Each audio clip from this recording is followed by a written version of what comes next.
Έχεις ζηλέψει κάποιο κρασί που θα ήθελες να το έχεις φτιάξει εσύ?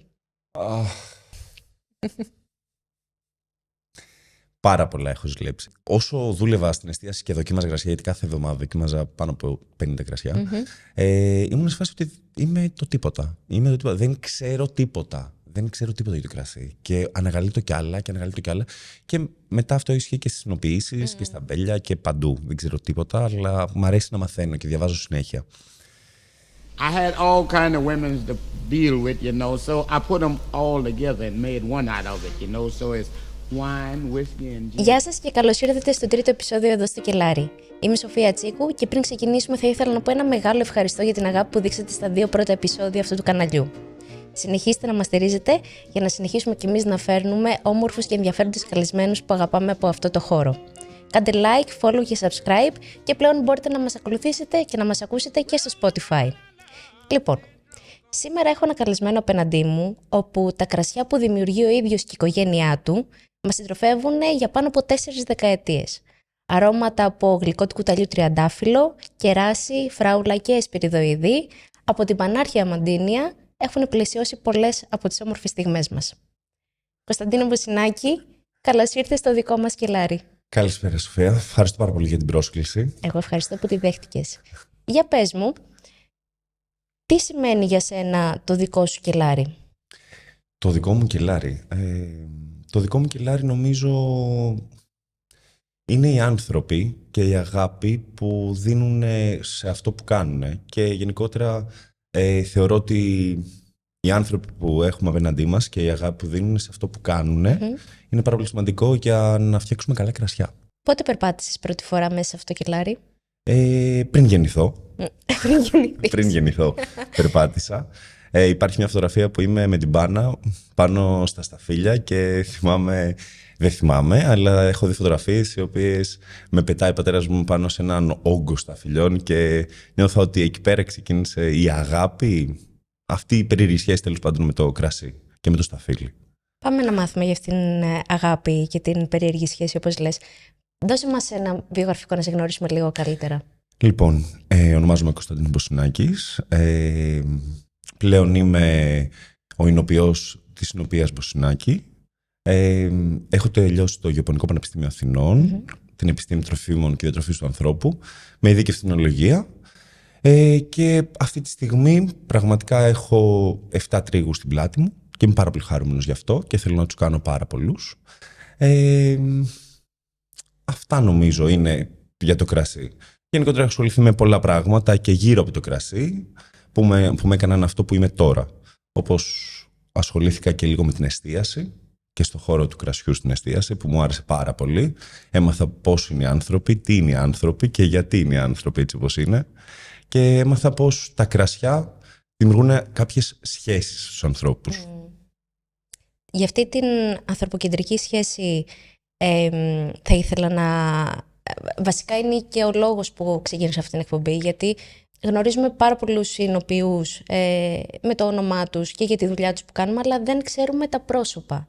Γι' αυτό είπα να ξεκινήσω αυτή την εκπομπή, για να συνδυάσουμε το όνομα με ένα πρόσωπο.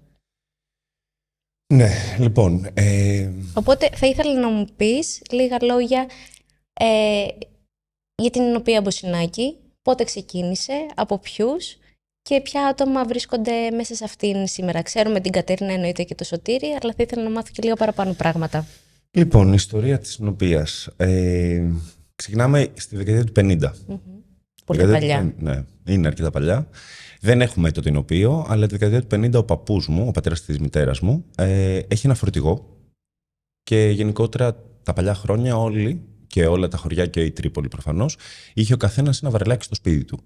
Οπότε ο παππούς μου είχε ένα μεγάλο φορτηγό και πήγαινε στην Εμαία, πήγαινε και σε κάποιες άλλες περιοχές, έπαιρνε κρασί, ή μούστο τότε, και το έφερνε στην πόλη και μοίραζε. Μέχρι και το 1979.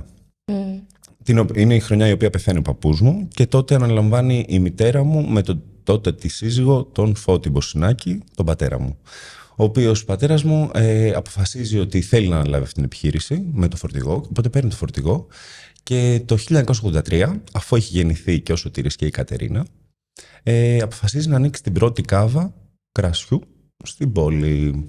Οπότε πηγαίνει, αγοράζει κρασί από την Εμαία και από τις γύρω περιοχές της Πελοποννήσου και το φέρνει και το πουλάει στην κάβα στην Τρίπολη. Αφού έχει μία δεκαετία, όχι δεκαετία, μέχρι και το τέλος του 1980, δηλαδή 1989, αποφασίζει ότι θέλει να φτιάξει το δικό του εινοποιείο. Γιατί λέει, ξέρεις κάτι, μπορώ να το κάνω καλύτερα νομίζω. Αυτό που... Και επειδή είχαμε υπάρχουν και τα αμπέλια στην περιοχή. Δηλαδή η Μαντινία έχει πάρα πολλά αμπέλια που δεν είχαν αξιοποιηθεί μέχρι τότε. Οπότε αποφασίζει να φτιάξει το εινοποιείο. Ξεκινάει το 1991, το εινοποιείο να χτίζεται, και το 1992 είναι ο πρώτος τρίγος. Τότε ο αδερφός μου ήταν 10 και η αδερφή μου 9.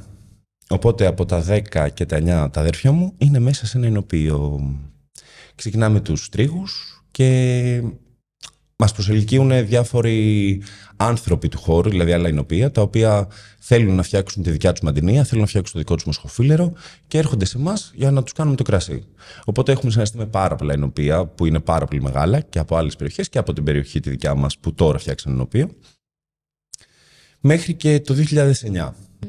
Μέχρι τότε φτιάχναμε κρασιά για άλλους. Το 2009, ο Σωτήρης και η Κατερίνα, έχοντας τελειώσει τις σπουδές τους, τα αδέρφια σου. Ναι, ο Σωτήρης και η Κατερίνα είναι τα αδέρφια μου. Ο Φώτης είναι ο πατέρας μου και η Χριστίνα είναι η μητέρα μου. Αφού έχουν τελειώσει τις σπουδές τους τα αδέρφια μου, γυρίζουν να λάβουν την επιχείρηση και φτιάχνουν το πρώτο εμφιαλωμένο μαντινία από την οποία Μποσουνάκη. Τι γίνεται τότε όμως? Τότε τα αδέρφια μου ήταν νέοι στο χώρο του εμφιαλωμένου και αποφασίζουν να κάνουν κάτι διαφορετικό. Φτιάχνουν ένα διαφορετικό μοσχοφύλαιρο που έχει ροζ αντάβιες. Οπότε όταν πάνε να το δειγματίσουν στον κόσμο, λένε πώς γίνεται αυτό. Και πρέπει να μπουν σε μια διαδικασία τα αδέρφια μου να εξηγήσουν ότι το μοσχοφύλαιρο δεν είναι μια λευκή ποικιλία όπως όλοι πιστεύουν, δυστυχώς. Οπότε είναι αρκετά δύσκολο. Άρα μέχρι τότε φτιαχνόταν λευκό κρασί. Φτιαχνόταν καθαρά λευκό όσο δεν πάει. Ήταν λες και ήταν πάρα πολύ ανοιχτό, τύπου διαφανές. Αυτό. Και μετά το πρόβλημα που είχε το μοσχοφύλαιρο τότε ήταν ότι γενικότερα τη δεκαετία του 90 έχει χαρακτηριστεί ως μια ποικιλία που ήταν σε όλες τις ταβέρνες. Οπότε αυτό πάμε να χτυπήσουμε τα τελευταία 15 χρόνια, ότι δεν είναι ένα εύκολο κρασί μόνο. Υπάρχει και εξέλιξη αυτό το κρασί και μπορείς να το πιείς και πιο μετά, μπορείς να το δοκιμάσεις κι άλλο. Αλλά αυτά πούμε σε λίγο αυτά νομίζω. Ναι, οπότε, συγγνώμη, και το 2015 ξεκινάμε, βγάζουμε τη δεύτερη μας ετικέτα, την Ιερία, που είναι από τα πρώτα 3 ροζέ μοσχοφύλαιρα και καταλήγουμε το 20 να βάλουμε άλλη μια ετικέτα, τη Δρεζίνα, η οποία είναι μοσχοφύλαιρο ασύρτικο. Το 21 βγάζουμε την πρώτη τελευταία μας ετικέτα, η οποία είναι η Ασπέλα, η οποία είναι 100% μοσχοφύλαιρο με ερυθρή εινοποίηση. Και τελειώνουμε με το Πετνάτ που βγήκε φέτος για πρώτη χρονιά, που είναι ένα φρόες. Μα μου τα πες όλα τώρα, μου πήρες τη δουλειά, αλλά ωραία. Θα τα πιάσουμε ένα-ένα.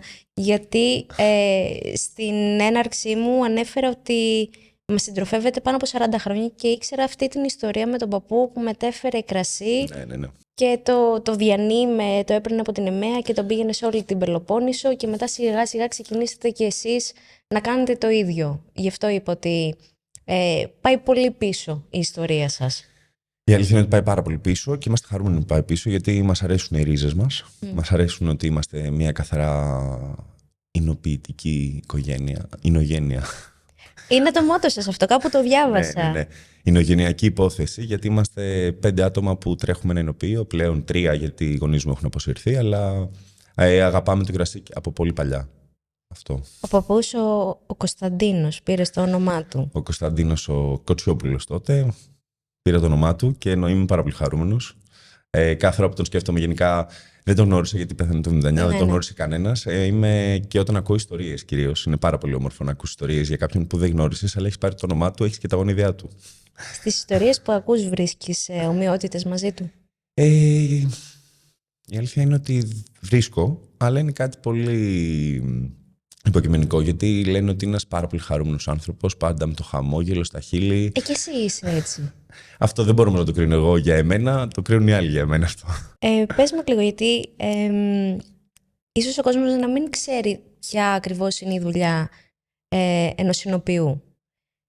Δεν ξέρω αν σου έχουν πει το τι πιστεύει ο κόσμος ότι κάνεις και το τι κάνεις πραγματικά. Οπότε πες μας τι κάνεις πραγματικά. Λοιπόν, έχουμε μια οικογενειακή επιχείρηση αυτή τη στιγμή. Έχουμε εινοποιείο. Κάνεις το α και το ω. Δηλαδή ξεκινάς από το α και καταλήγεις στο ω. Ξεκινάμε από το αμπέλι, που πηγαίνουμε στο αμπέλι. Μιλάμε με τους παραγωγούς μας, τους λέμε πώς να κλαδέψουν, πότε θα κάνουν πράσινο τρίγο για να μπορέσουμε να πάρουμε χαμηλότερες αποδόσεις. Τι είναι ο πράσινος τρίγος? Έχεις δίκιο, πρέπει να λύουμε πράγματα. Ο πράσινος τρίγος είναι όταν πριν ξεκινήσει να ανεβαίνει το φορτίο σε ένα αμπέλι, δηλαδή να μεγαλώνει η στιματική απόδοση. Κόβουμε κάποια από τα σταφύλια, ώστε τα εναπομείναντα σταφύλια να έχουν περισσότερο και πιο συμπυκνωμένο φρούτο. Οπότε εκεί πέρα που μπορεί να ήταν 1.200 κιλά ένα στρέμμα, που είναι πάρα πολύ καλό γενικότερα, γιατί αυτό ορίζει και το pop, εμείς το κόβουμε ώστε να πάμε στα 800 και να πάρουμε ακόμα πιο συμπυκνωμένο φρούτο, που αυτό θα φανεί πιο μετά. Οπότε είμαστε στα μπέλη, επικοινωνούμε με τους παραγωγούς μας, κάνουμε κλαδέματα, κάνουμε ραντίσματα, κάνουμε όλες τις υπέροχες δουλειές που πρέπει να κάνουμε. Σκαλίζουμε. Ναι. Αφού τελειώσει αυτό, έρχεται η περίοδος του τρίγου. Που εμείς ξεκινάμε μέσα Σεπτέμβρη και τελειώνουμε μέσα Οκτώβρη. Αλλά γενικότερα στην Ελλάδα ξεκινάνε από αρχές Ιουλίου, μέσα Ιουλίου και τελειώνει, όπως η τελευταία περίοδος είναι τον Οκτώβρη. Η κάθε ποικιλία, να πούμε, έχει το δικό της χρόνο όπου μπορείς να τη μαζέψεις. Σωστά. Το μοσχοφίλερο πότε είναι... αρχικά να πούμε και να μας εξηγήσεις και εσύ καλύτερα, γιατί είναι η δουλειά σου, ότι όσο πιο νωρίς μαζέψεις ένα σταφύλι, σου δίνει άλλα πράγματα, σου δίνει περισσότερη οξύτητα, για παράδειγμα, και τελείως άλλο αρωματικό χαρακτήρα, και άμα το αφήσεις να οριμάσει περισσότερο, έχεις άλλα στοιχεία να πάρεις. Πολύ σωστά. Γενικότερα, το μοσχοφίλερο είναι μέσα Σεπτέμβρη μέχρι τέλος Οκτώβρη. Παλιότερα, γι' αυτό σου λέω ότι μεγάλωσε σε έναν οποίο. Θυμάμαι ότι 28 Οκτωβρίου που γιορτάζουμε ή παρελάζουμε, εγώ γύρναγα μετά την παρέλαση και πήγαινα στο εινοποιείο που ήμουνα με τα ρούχα της παρέλασης και πηγαίναμε στο εινοποιείο και ακόμα πατάγαμε στα φύλλη και τριγάγαμε. Και ήταν πάρα πολύ ωραία εμπειρία και αυτή. Τώρα πλέον έχει μετατεθεί όλο αυτό και έχουμε πάει λίγο πιο νωρίς να τριγάμε λόγω της αλλαγής του καιρού, λόγω της ωριμότητας των σταφυλιών και πολλών άλλων παραγόντων. Όσο πιο νωρίς κόψεις ένα σταφύλι, δηλαδή κάνεις πρώιμο τρίγο, τόσο πιο μεγάλη οξύτητα θα έχουμε. Η οξύτητα είναι αυτό που μας κάνει να παράγουμε σάλιο στους λεγόμενους αδένες, και όσο πιο αργά, τόσο λιγότερη οξύτητα θα έχουμε. Αυτό είναι μια πραγματικότητα. Τώρα, υπάρχουν διαφορετικές συνοποιήσεις για αυτό το πράγμα. Εμείς δηλαδή επιλέγουμε να έχουμε όρημα σταφύλια για να πάρουμε περισσότερο φρούτο μέσα στο κρασί μας, γιατί γενικότερα η ποικιλία σαν ποικιλία έχει πάρα πολύ οξύτητα, οπότε είμαστε χαρούμενοι και με την οξύτητα που βγάζει και πιο μετά. Αλλά το σταφύλι σαν σταφύλι, αν το τριγείς πιο νωρίς, δεν έχει προλάβει να παράξει τόσα σάκχαρα, άρα να οριμάσει, οπότε είναι μεγαλύτερη η ποσότητα οξέων που περιέχεται μέσα σε ένα σταφύλι. Ωραία. Υπάρχουν τόσα πολλά τεχνικά χαρακτηριστικά για να παράξεις ένα κρασί, και επειδή είσαι ο πρώτος παραγωγός που έρχεται εδώ πέρα στην εκπομπή και με χαρά να έρθουν και άλλοι εννοείται, το βάρος έχει πέσει πάνω σου να σου κάνω όλες τις ερωτήσεις για να μπορέσει να καταλάβει και ο κόσμος τα step by step πώς φτιάχνουμε ένα κρασί. Αρχικά να πάμε στην περιοχή. Στην περιοχή της Μαντινίας, ποιο σταφύλι είπαμε συναντάμε? Το μοσχοφίλερο. Μόνο. Μιλάμε για ένα 98%. Δεν υπάρχουν άλλα σταφύλια, γιατί γενικότερα είναι μια ποικιλία που ευδοκιμεί σε εκείνο το περιβάλλον. Η Μαντινία γενικότερα είναι ένα μεγάλο οροπέδιο. Το οροπέδιο σημαίνει ότι έχουμε μια μεγάλη πεδιάδα ανάμεσα σε βουνά. Οπότε έχουμε γύρω-γύρω βουνά και στη μέση έχουμε μια μεγάλη πεδιάδα που είναι η Μαντινία, η αρχαία Μαντινία και γενικότερα η Μαντινία. 650 μέτρα υψόμετρο. Οπότε είμαστε αρκετά ψηλά. Έχουμε πάρα πολύ κρύο το χειμώνα και έχουμε ήπια καλοκαίρια. Οπότε έχουμε μια ποικιλία η οποία ευδοκιμεί πάρα πολύ καλά, έχει προσαρμοστεί υπέροχα στη Μαντινία, που είναι το μοσχοφίλερο. Και το μοσχοφύλλο και οι υπόλοιπες ποικιλίες που υπάρχουν είναι το 2% που είναι πάρα πολύ λίγες, όπως το αγιοργήτικο, ώστε κάποιοι να βγάζουν και λίγο κόκκινο. Κάποιες άλλες ποικιλίες όπως το Pinot Noir που είδα πρόσφατα ότι βγάλανε στην περιοχή, το μαύρο τράγανο. Αυτά νομίζω είναι στη Μαντινία. Ανέφερες ερυθρές ποικιλίες τώρα, που δεν περίμεναν να ευδοκιμούν σε τόσο ψυχρό περιβάλλον. Παρ' όλα αυτά να πούμε ότι η Μαντινία είναι περιοχή pop. Έχει προστατευόμενη ονομασία προέλευσης. Οπότε όποτε βλέπουμε το όνομά της, σε λευκά και ροζέ κρασιά καταλαβαίνουμε ότι προέρχεται μόνο από το μοσχοφύλλερο. Αυτό το κρασί. Η Μαντινία είναι pop από το 1971. Ήταν από τις πρώτες ζώνες pop στην Ελλάδα. Που αυτό είναι πάρα πολύ ωραίο να το ακούς. Την προστατέψανε και τώρα νομίζω ότι πάμε πολύ καλά τα τελευταία 10 χρόνια, όχι 10, 20 χρόνια νομίζω. Πηγαίνουμε πάρα πολύ καλά. Γενικότερα θεωρώ ότι το pop μπορεί να προστατέψει μια περιοχή και προστατεύει αυτή τη στιγμή και τους παραγωγούς, τους αμπελουργούς και τους παραγωγούς ίνου, δηλαδή τους ινοποιούς. Τους προστατεύει για να μπορέσουν να βγάλουμε ακόμα καλύτερα κρασιά.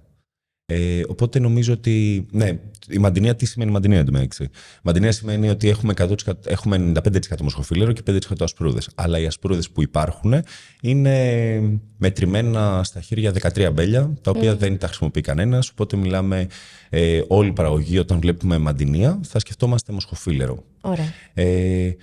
Και λευκή εκδόση μοσχοφύλλερου δυστυχώς ακόμα, μόνο, αλλά θα υπάρξουν νομίζω και στο επόμενο podcast που θα γίνει. Θα έρθω να σου πω, βγάλαμε και ροζέ Μαντινία επιτέλους, για να μπορέσουμε να φανεί τι χρώμα έχει αυτό το σταφύλι. Άρα όταν δημιουργείς ένα ροζέ κρασί, δεν μπορείς να βάλεις το όνομα προελεύσεως πάνω. Δεν μπορείς να βάλεις Μαντινία στο ροζέ ακόμα. Μαντινία υπάρχει λευκό, ξηρός ίνος και υπάρχει και αφρόδες. Το οποίο είναι με την παραδοσιακή μέθοδο καμπανίας. Αυτά τα δύο μπορούν να ονομαστούν Μαντινία.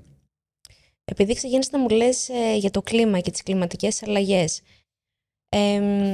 πες μου πώς ήταν ο περσινός τρίγος, γιατί γίνανε πάρα πολλές βροχοπτώσεις, πάρα πολύ ζέστη νωρίτερα, όπου αυτή η συστολή-διαστολή στο αμπέλι μπορεί να δημιουργήσει αρκετά θέματα και αρκετά προβλήματα.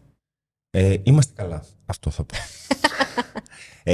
Κοίτα, επειδή μιλάω με παραγωγούς και εινοποιούς από όλη την Ελλάδα, είμαστε μια περιοχή που ήμασταν εντάξει. Είχαμε πολύ λίγες καταστροφές, γιατί η Σαντορίνη καταστράφηκε, είδα κάποιες περιοχές που καταστράφηκαν και δεν είχαν τίποτα λόγω της κλιματικής, όχι αλλαγής, μέσω του κλίματος θα πω. Τι γίνεται τώρα, όταν έχεις πολλές ζέστες, όπως έχουμε το Μάιο, τον Ιούνιο και παράλληλα έχουμε βροχές, έχουμε μια ασθένεια που λέγεται περονόσπορος. Αυτή η ασθένεια έτσι και δεν την προλάβεις, σου καταστρέφει τα αμπέλια. Και δεν βάζει παραγωγή. Και είναι απόλυτα δεκτό. Το ξέρουν όλοι οι αμπελουργοί, το ξέρουν όλοι οι ινοποιοί. Πώς χτυπάει ακριβώς ο περονόσπορος στο αμπέλι? Ο περονόσπορος έχουμε ότι αν έχουμε ζέστες, δηλαδή τον Ιούνιο που έχει πολύ ζέστη και βρέξει, και δηλαδή έχουμε υγρασία μαζί με ζέστη, δημιουργείται στο φύλλωμα σημάδια και έχουμε γενικότερα σε όλο το αμπέλι δεν βγάζει παραγωγή. Οπότε γίνονται μη παραγωγικά για εκείνη τη χρονιά. Αν δεν προλάβεις να ψεκάσεις με κάτι βιολογικό ή μη, για να μπορέσεις να σώσεις τα αμπέλια σου. Και ειδικά αν έχεις μεγάλες εκτάσεις αμπελιών, είναι αρκετά δύσκολο να το προλάβεις έτσι και δεν έχεις προνοήσει. Οπότε εμείς μαζί με ένα χαλάζι που έπεσε. Έπεσε και χαλάζι μέσα σε όλα. Δεν χρειάζεται. Πρέπει να το συνηθίσουμε νομίζω το χαλάζι πια σε όλη την Ελλάδα. Σε όλη την Ελλάδα να το παρατηρήσω ότι είναι συχνό φαινόμενο τα τελευταία χρόνια. Τα τελευταία χρόνια έχει αρχίσει να γίνεται πολύ συχνό φαινόμενο και σε λάθος περιόδους. Δηλαδή, τώρα, αν πέσει τον Δεκέμβρη, τον Γενάρη, δεν έχουμε θέματα. Όσο πιο κοντά φτάνουμε στο καλοκαίρι ή στην περίοδο του τρίγου. Που έχει διαμορφωθεί το φρούτο. Ακριβώς. Δηλαδή, φέτος στη Μαντινία, ένα ινοποιείο δεν τρίγησε καθόλου, γιατί έπεσε ένα χαλάζι που η διάμετρος ήταν γύρω στα 2 εκατοστά. Το χαλάζι γενικότερα, και δεν τρίγησε καθόλου φέτος, γιατί δεν είχαν καθόλου παραγωγή. Άσπασε όλα, τα κατέστρεψε. Και δεν μπορείς να κάνεις κάτι γι' αυτό, δυστυχώς. Δηλαδή και να μην τα σπάσει και να τα ρίξει κάτω, αν δεν είσαι μέσα στον τρίγο, δεν μπορείς να κάνεις κάτι, γιατί έτσι και μείνει εκτεθειμένο το φρούτο, χαλάει, σαπίζει.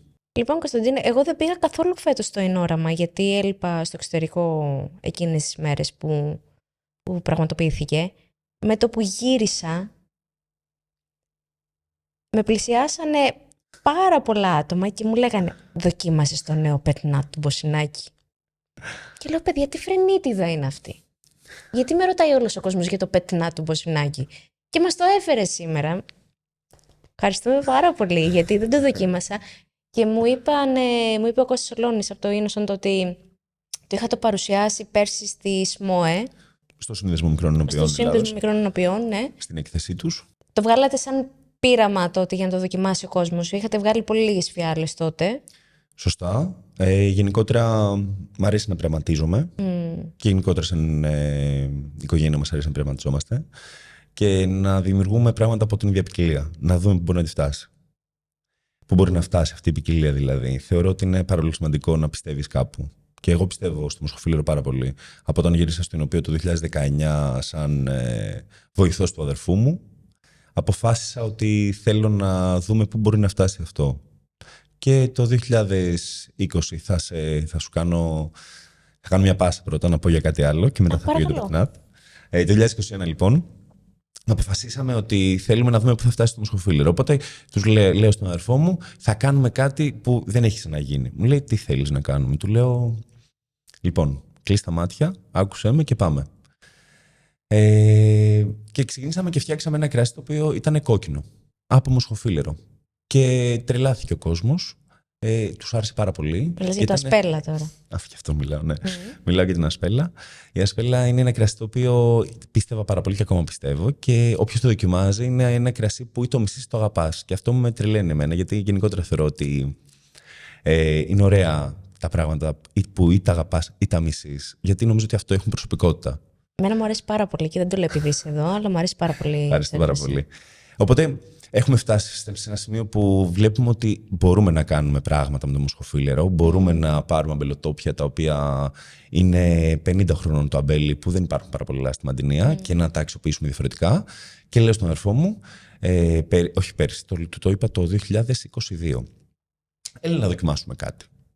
Και ξεκινάμε και πειραματιζόμαστε με 7 δεξαμενές, νομίζω. 7 διαφορετικές δεξαμενές, όλες Μοσχοφίλερο, διαφορετικά αμπελοτόπια.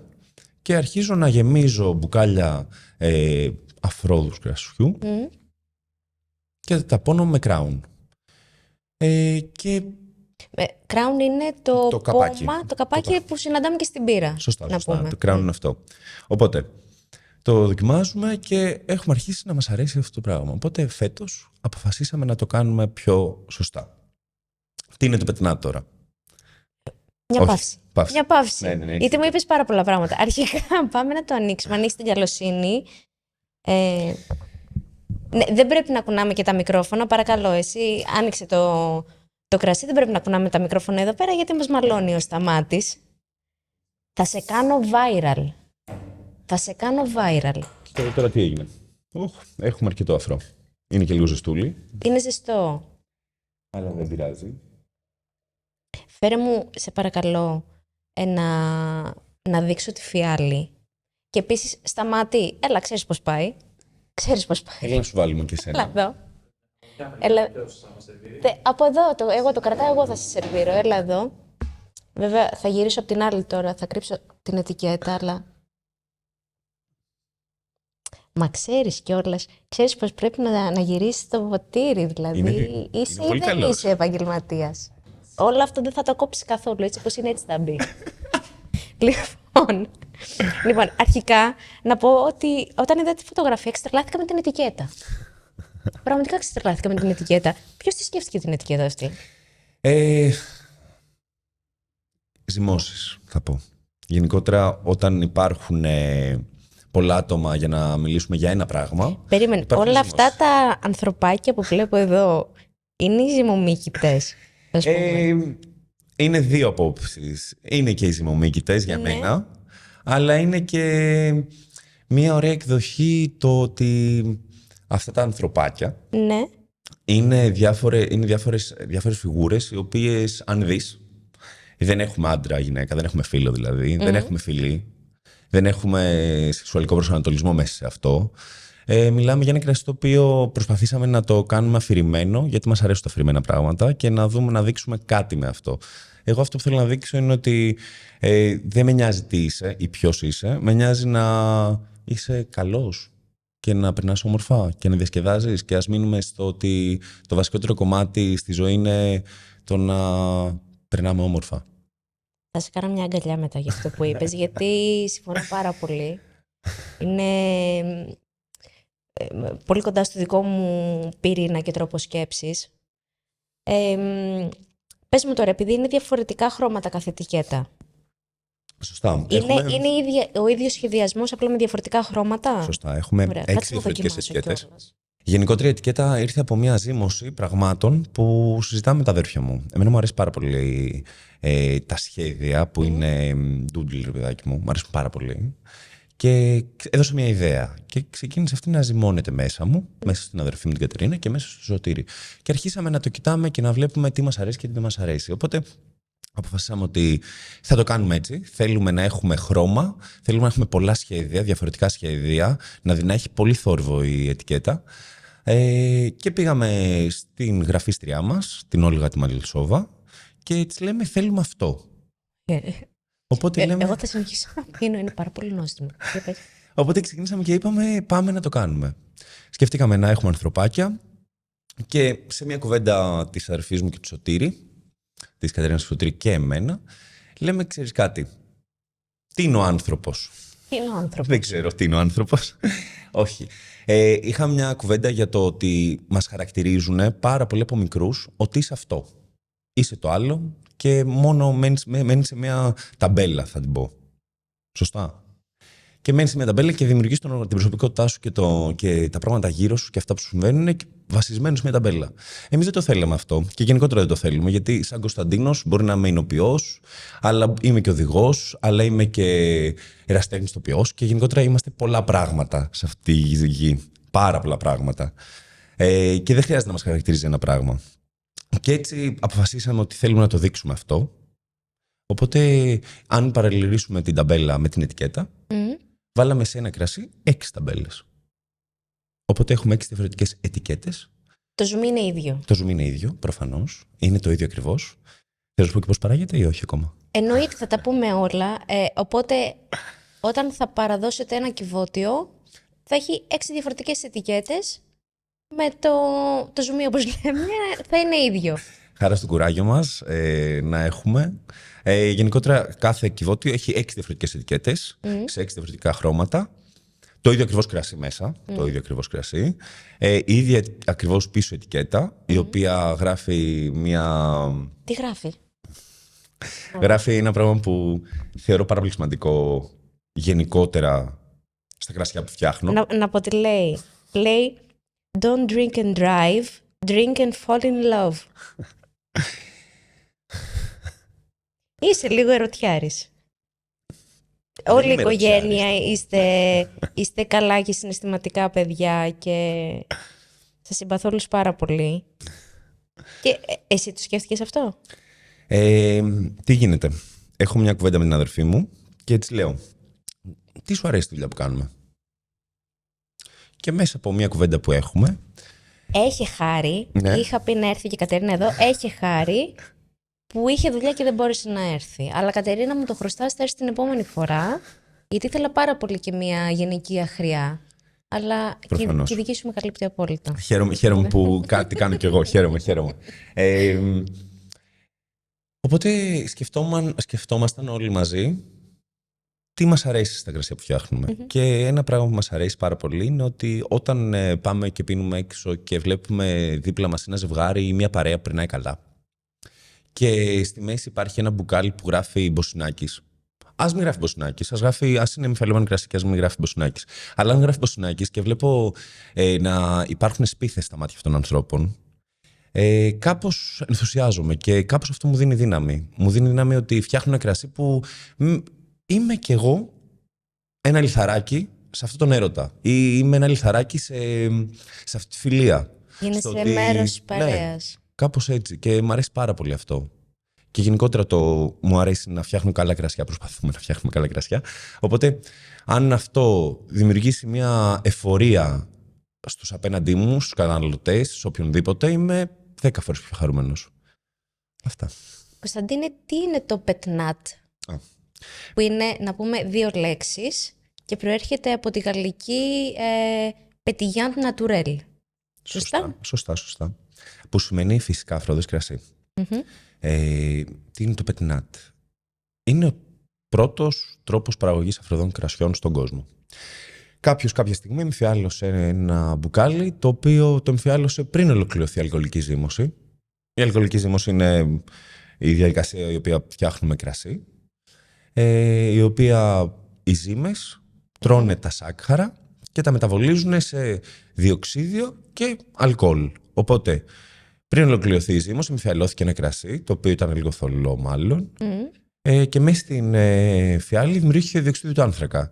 Και λογικά ένα βράδυ, εκεί πέρα που κοιμόταν αυτός ο άνθρωπος που το έκανε, ακούστηκε ένα μπαμ, γιατί πετάχτηκε ο φελός έξω. Μιλάμε τώρα το 16ο αιώνα. Μιλάμε λένε οι γραφές. Ακριβώς, μιλάμε πολύ παλιά. Και αυτό είναι μια ωραία ιστορία να λέμε στα παιδιά μας, δεν είναι πραγματικότητα, δεν ξέρω.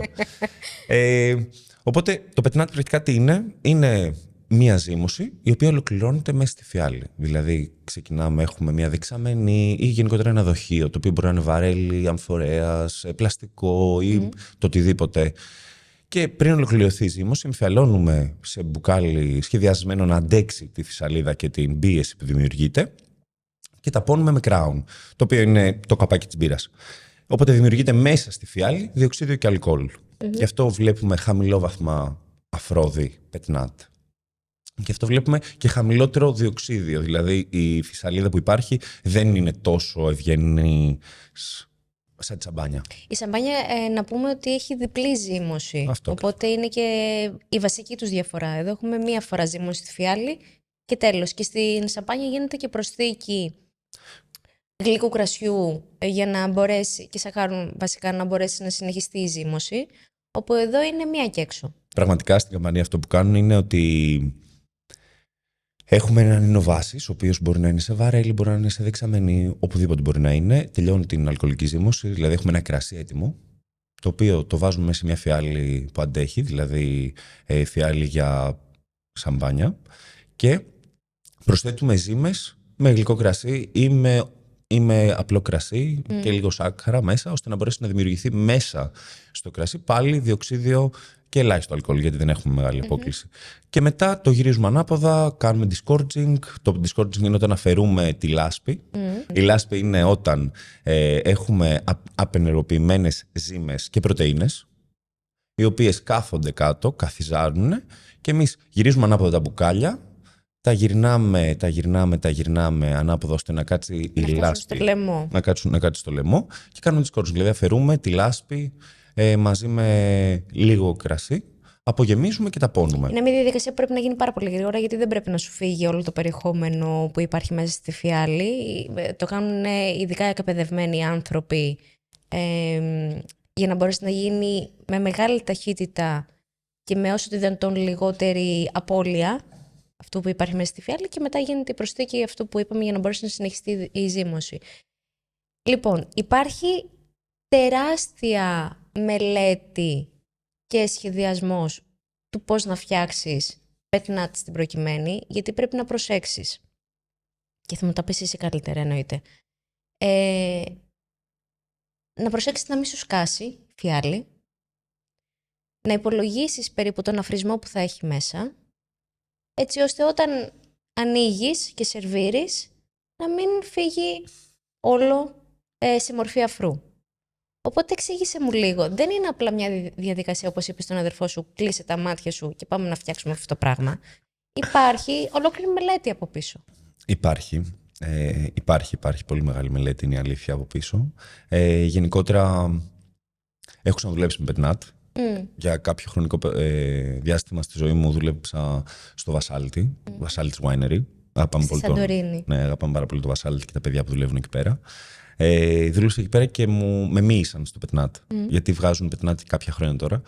Και εγώ ξετρελάθηκα και λέω, μήπως να το κάνουμε αυτό σε μοσχοφύλλερο, να δούμε τι μπορεί να γίνει. Οπότε ξεκινήσαμε και δουλέψαμε στο πετνάτ. Αυτό που πρέπει να προσέξεις είναι το τι σάκχαρα θα έχεις και θα εμφιαλώσεις. Είναι σίγουρο ότι κάποιες φιάλες θα σου σκάσουν, γιατί όταν εμφιαλώνεις από τη δεξαμενή κατευθείαν, ποτέ δεν είσαι σίγουρος ότι το διάλειμμα, δηλαδή το κρασί, το μουστό κρασό που θα πέσει μέσα θα είναι με τα ίδια σάκχαρα σε κάθε φιάλη. Και αυτό ίσως να είναι λίγο η γοητεία του πετνάτ, γιατί κάθε φιάλη είναι κιλό διαφορετική. Αλλά μικρές διαφορές όταν μιλάμε ότι έχουμε μία δεξαμενή. Αυτή είναι η παραγωγή του πετνάτ τώρα. Εμφιαλώνεις με κάποια σάκχαρα, ταπώνεις, προσπαθείς να έχεις ένα πάρα πολύ ελεγχόμενο, γιατί αυτό που είπες, ότι επειδή δεν ξέρεις τι θα γίνει, είναι πολύ επικίνδυνο κρασί. Είναι λίγο... Έχει την αταξία μέσα του, θα πω εγώ. Έχει την αταξία μέσα του. Και για να γλιτώσουμε εμείς όλη αυτή την αταξία, κάνουμε και ένα επόμενο βήμα σαν Εινοπία Μπαμποσουνάκη, η οποία είναι ότι αφού εμφιαλωθεί, δηλαδή εμείς εμφιαλώνουμε σε πιο μεγάλα σάκχαρα, δηλαδή έχει περισσότερα σάκχαρα μέσα το μουστό κρασό. Εμφιαλώνουμε, ταπώνουμε, το αφήνουμε να τελειώσει μέσα στη φιάλη και μετά το γυρίζουμε ανάποδα και κάνουμε αυτό που κάνουν στην καμπανία. Για να μπορέσουμε να πάρουμε ένα πιο καθαρό και πιο φρουτένιο κρασί και να μην έχει τόσο λάσπη μέσα. Αν δεις όλα τα πετνάτ του Μποσουνάκη, δεν θα δεις λάσπη μέσα, γιατί έχουμε προσπαθήσει να αφαιρέσουμε όλη τη λάσπη. Οπότε έχουμε πάρει τη μέθοδο του πετνάτ, την Ancestral Method, που είναι η μέθοδος πετνάτ, και έχουμε βάλει ακόμα ένα βήμα, το οποίο βήμα δεν είναι απαραίτητο, δεν αφηνερεί όμως τη μέθοδο. Οπότε εμείς, όταν ολοκληρώσει η ζύμωση, τα γυρνάμε ανάποδα, κάθεται όλη η λάσπη στο λαιμό, ξεταπώνουμε, ταπώνουμε, γιατί αυτό που είπες πριν... Χωρίς να βάζετε προσθήκη από κάτι άλλο. Όχι βέβαια. Ταπώνουμε, οπότε έχουμε ένα κράσι το οποίο έχει μέσα πολύ διοξίδιο και φαντάζομαι ότι τώρα, όταν ξεταπώνω μπορεί να φύγει όλη η φιάλη. Και αυτό είναι το ωραίο. Πες μου λίγο πόσες φιάλες έχεις παράξει και πόσες έχουν χαθεί με αυτή τη μέθοδο. Ευτυχώς μαθαίνω γρήγορα και εγώ και ο αδερφός μου, οπότε χάσαμε φέτος γύρω στις 60 φιάλες. Χάσαμε δηλαδή ένα 5%. Ένα 5%. Είναι πολύ, του χρόνου θα χάσουμε λιγότερο, είμαι σίγουρος. Αλλά εντάξει, όλα μέσα στο παιχνίδι είναι. Ξεταπώνουμε, ταπώνουμε. Και αφού έχουμε ταπώσει και έχουμε ένα κρασί το οποίο είναι μίσο απογεμισμένο, θέλει δηλαδή θέλει περίπου 50 ml για να ολοκληρωθεί και να πουληθεί πρακτικά. Εμείς αυτό που κάνουμε είναι ότι σε δεύτερο χρόνο ξεταπώνουμε, απογεμίζουμε με κρασί που έχει τελειώσει τη ζυμωσή του μέσα στη δεξαμενή, δηλαδή ακριβώς το ίδιο κρασί που εγώ εμφιάλωσα, το απογεμίζουμε και ταπώνουμε. Αυτό. Οπότε έχουμε ένα κρασί το οποίο θεωρώ ότι είναι πάρα πολύ φάνικη, γιατί δεν είναι ένα κρασί που έχει πολύ καθαρή μύτη, ούτε καθαρό στόμα. Όταν λέμε καθαρό εννοούμε ότι μυρίζει λεμόνια, τριαντάφυλλα και αυτό. Ή έχεις ένα πράγμα, έχει και αρκετή επίγευση, έχει και το bubbliness που εμένα μου αρέσει πάρα πολύ. Είναι αυτό που λέμε ότι έχει πολυπλοκότητα σαν κρασί. Σωστά. Πολλά dimensions. Σταμάτη, σ' αρέσει. Σε βλέπω, το έχεις πιει όλο, θέλεις λίγο ακόμα? Θα σε σερβίρω λίγο ακόμα. Εγώ σίγουρα θα σερβίρω κι άλλο. Έχει φτιαχτεί από μοσχοφύλλερο, εννοείται. Θέλω ένα πράγμα. Όταν θα σκέφτεστε Μποσουνάκης, όταν θα σκέφτεσαι και θα σκέφτεστε όλοι οι Μποσουνάκης, να σκέφτεστε μοσχοφύλλερο. Είναι ένα πράγμα που το παλεύει ο αδερφός μου, από το 9. Εγώ έχω μπει από το 19 σε αυτό το παιχνίδι και προσπαθώ να πείσω τον κόσμο να λέει Μποσουνάκης μοσχοφύλλερο. Ή το ανάποδο. Μοσχοφύλλερο Μποσουνάκης. Είμαι σίγουρη ότι θα γίνει αυτό το πράγμα. Ήδη συμβαίνει, να ξέρεις. Είναι τόσο χαρακτηριστικό και τυπικό της ποικιλίας. Δηλαδή, μυρίζεις όλο αυτό τον ανθικό χαρακτήρα που έχει. Βγάζει και τα εσπεριδοειδή, δηλαδή εμένα μου βγάζει και φλούδες από πορτοκάλια. Lime σίγουρα. Lime, ναι. Έχει και μια ορυκτότητα κάποιες φορές. Εξήγησα μας λίγο το γευστικό προφίλ, δηλαδή επίσης να πούμε ότι τα πετνάτ δεν έχουν τον ίδιο αφρισμό που έχει μια σαμπάνια. Έχει λίγο λιγότερο. Οπότε δεν σε πνίγει, δεν σε μπουκώνει. Σωστά, σωστά. Δεν μπορούμε να φτάσουμε τον αφρισμό της σαμπάνιας προφανώς και δεν χρειάζεται. Είναι διαφορετικά πράγματα. Δεν χρειάζεται επειδή είναι αφρόδη κρασιά να πούμε πρέπει να είναι. Δεν είναι σαμπάνια αυτό τώρα. Είναι πετνάτ. Είναι κάτι διαφορετικό. Είναι θολό αρχικά. Δεν είναι καθαρό σαν τη σαμπάνια. Γιατί είναι φυσικό κρασί. Είναι πρακτικά ένα κρασί το οποίο προσπαθώ να έχω παρέμβαση πάνω του, αλλά δεν με αφήνει να έχω και πολύ παρέμβαση πάνω του. Γιατί η ζύμωση θα ολοκληρωθεί μες στη φιάλη. Συμφωνείς, μιας και το ανέφερα τώρα, γιατί εγώ κάπου διαφωνώ καμιά φορά, συμφωνείς με τον όρο φυσικά κρασιά? Γιατί είναι σαν να λέμε, όπως έχω την ίδια έτσι σκέψη για το έντεχνο τραγούδι. Δηλαδή, γιατί να το λέμε αυτό έντεχνο, τα υπόλοιπα τι είναι, άτεχνα? Σωστά τα λες. Γενικότερα... Δεν ξέρω αν συμφωνείς και δεν ξέρω και αν συμφωνεί και ο υπόλοιπος κόσμος, αλλά είναι κάτι που προτιμώ να πεις ότι κάτι δεν έχει όσο το δυνατόν λιγότερη παρέμβαση, παρά να το αποκαλέσεις φυσικό. Και ας πέσουν να με φάνε. Θα πω εγώ να μην πέσουν να σε φάνε, γιατί γενικότερα δεν μου αρέσουν οι διαμάχες οι μεγάλες. Τώρα δεν υπάρχει λόγος στο φανατισμό, δεν υπάρχει λόγος... Είσαι της αγάπης, παιδί του λουλουδιών. Το βλέπουμε και στις φιάλες που φτιάχνεις. Γεννήθηκες Μάιο. Γεννήθηκα Μάιο. Πόσο Μαΐου? Δεν μπορώ να πω γιατί το έχω κρυφό από παντού. Με ρωτήσανε τι ζώδιο είσαι και πόσο χρονών. Είμαι αρχές Μαΐου θα πω. Κοίτα, γενικότερα δεν μ' αρέσουν οι πόλοι. Γενικότερα, δεν μ' αρέσει η πόλωση. Δεν μ' αρέσει όταν μιλάμε να λέμε είμαστε φυσικοί ή δεν είμαστε φυσικοί, ή είμαστε συμβατικοί ή δεν είμαστε συμβατικοί. Δεν θεωρώ ότι πρέπει να υπάρχουν διαχωρισμοί σε αυτά. Μ' αρέσει το γαλλικό κρασί, ας μείνουμε σε αυτό. Έχω πιει φυσικά που ήταν φανταστικά. Και όταν λέμε φυσικά εννοούμε ότι είναι ήπιας παρέμβασης. Ναι. Με όσο πιο χαμηλότερες παρεμβάσεις, που πρακτικά ο όρος φυσικά δεν είναι ευδοκιμή, γιατί δεν υπάρχει κάπου να γράφεται και να λέει ότι είναι α, β, γ, δ. Αυτό, αν τα έχεις αυτά τα α, β, γ, δ, θα λέμε ότι είσαι φυσικό κρασί. Δεν υπάρχει κάπου στον νόμο. Όταν μιλάμε για παρεμβάσεις, μιλάμε για συντηρητικά, έτσι. Αν θα βάλεις συντηρητικά. Μιλάμε από ταμπέλι, το οποίο αν είναι συμβατικό, βιολογικό, βιοδυναμικό, που είναι η πρώτη απόκληση, και μετά είναι η εινοποίηση. Που η εινοποίηση υπάρχουν δηλαδή τα vegan κρασιά, τα οποία είναι σχεδόν όλα πια. Δηλαδή υπάρχουν πάρα πολλοί ενοπία που χρησιμοποιούν ηχθιόκολλα, που είναι ένα διαβγαστικό. Δεν υπάρχει κάποιο λόγο να χρησιμοποιήσει ηχθιόκολλα. Από ασπαραδιαβού. Όχι, αυτή είναι η αλμπουμίνη. Συγγνώμη. Αλλά ναι, υπάρχουν πολλά πράγματα τα οποία δεν είναι vegan γιατί παράγεται από, όπως είπες, ασπαραδιαυγού το ένα. Και μετά είναι και τα θειώδη, που έχουν γίνει τώρα λίγο κακός, δεν ξέρω, λες και είναι κακός σε μια ταινία, δεν ξέρω. Έχει γίνει ο Τζόκερ. Τα πάντα έχουν θειώδη μέσα, δηλαδή αν τρώτε κουρασάν από το σούπερ μάρκετ δεν αγοράζετε. Είναι μια αλήθεια ότι τα πάντα έχουν. Αν πιεις κοκακόλα έχει θειώδη. Sorry. Είναι συντηρητικό που είναι ευρέως γνωστό. Και επειδή ο κανονισμός για τα κρασιά είναι πολύ αυστηρός, μιλάμε για μικρή ποσότητα θειωδών. Οπότε, αν μιλήσουμε σοβαρά για τα θειώδη, απλά καταλαβαίνω τους ανθρώπους που λένε ότι εντάξει, ναι, τρώω από την κοκακόλα, αλλά δεν θέλω και από το κρασί μου. Οκ, εντάξει. Είναι ο καθένας κάνει τις επιλογές του. Και αυτό είναι σωστό. Δεν χρειάζεται να τον κράξω επειδή πίνει φυσικά ή να με κράξει γιατί πίνω συμβατικά. Και γενικότερα θεωρώ ότι δεν υπάρχει φυσικό ή συμβατικό. Υπάρχουν κρασιά. Και ας τα χωρίσουμε σε καλά και κακά. Είναι πολύ σημαντικό αυτό. Και ας μην τα ορίσουμε ούτε καν κακά. Μέτρια. Γιατί δεν είναι ωραίο να λες κάποιον ότι κάνει κακό κρασί. Προς Θεού. Μιας και το έχεις φέρει κοντά σου στο ποτήρι τώρα, πάμε να αναλύσουμε λίγο, να μας πεις τα γευστικά χαρακτηριστικά και τα αρωματικά χαρακτηριστικά που συναντάμε, για να ξέρει και ο κόσμος. Μην γίνουμε εδώ πέρα σαν τις εκπομπές μαγειρικής που μαγειρεύει ο άλλος κάτι υπέροχο, αλλά δεν μπορείς να το γευτείς και να το πας. Να πούμε δύο πράγματα για να καταλάβει και ο κόσμος τι γευόμαστε. Ωραία. Αρχικά βλέπουμε ότι είναι ένα ροζέ κρασί, γιατί αυτό δεν μπορούμε να το ορίσουμε ως κόκκινο, ούτε ως λευκό. Μπορεί να οριστεί ως orange, αλλά δεν υπάρχει orange από ερυθροπάστα φύλλα.